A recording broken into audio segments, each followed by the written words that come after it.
I guess I should preface this, okay, because this is a story I've told a few times.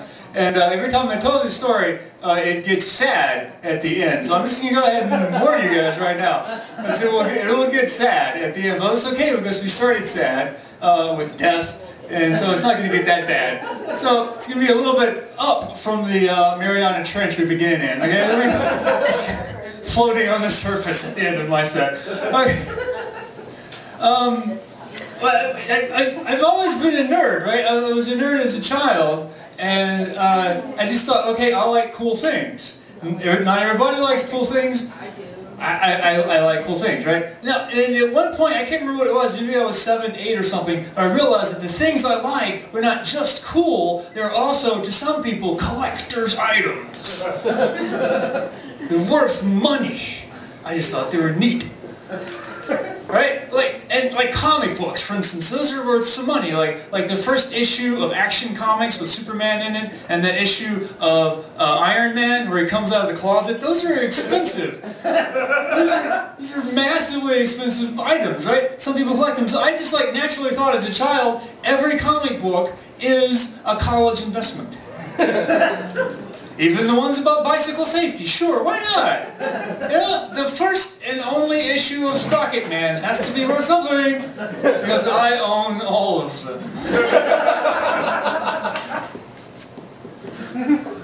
Fortunately not the case. I was a gullible child, which is where this is going.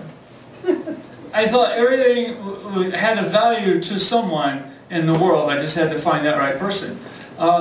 And one day I was digging in the ground. So that's what you do when you're a kid. Dig in the dirt. I was behind my granny's house, and I uncovered a neat thing. Wow, cool thing. It was a gear. It's like a rusty kind of gear. It had teeth on the outside, teeth on the inside as well. Never seen that. Must be worth something.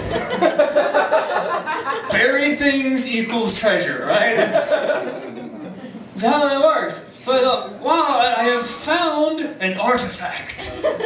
How will I find out what this artifact is worth? Oh, I know. I'll take it to the only people I know who can evaluate found objects. The 2 drunk rednecks on the front porch.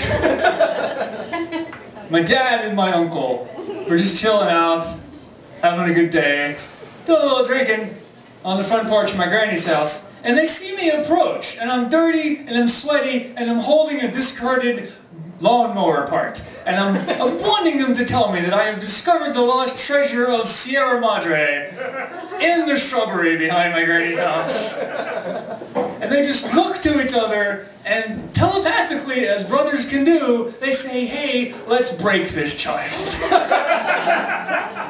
Oh. Dear God. I take this thing to them. I say, hey guys, I found this. What is this worth? And they say, that is worth a lot of money. If you found the other 6.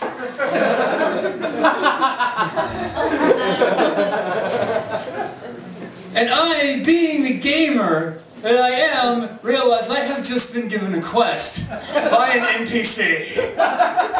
Holy Mother of God! I have been training for this! I'm not saving the kingdom and I'm not rescuing a princess, but Jesus Christ, I have a quest! I accept my liege!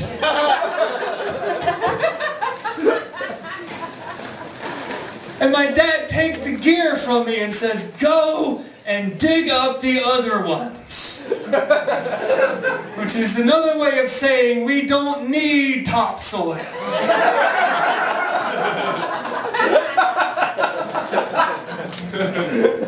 Have you ever seen pictures of battlefields in World War I France? That happened behind my granny's house.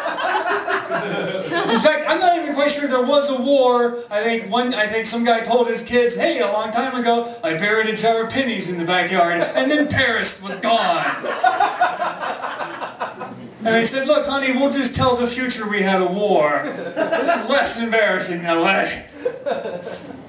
But so I go in the backyard and I just ruin the ecology of the neighborhood. And I don't find a single other gear. Not one, but I find like a broken screwdriver handle and like a rusted blade from a knife. and I'd take these objects to my dad and my uncle and say, is this worth anything? And they say, yes, if you have the rest of the set. Everything! Everything I take to them, this is another quest, like further along. It's like, wow, when I'm finished with this, I'm going to level up like 5 times. And then I can go to bed at 9.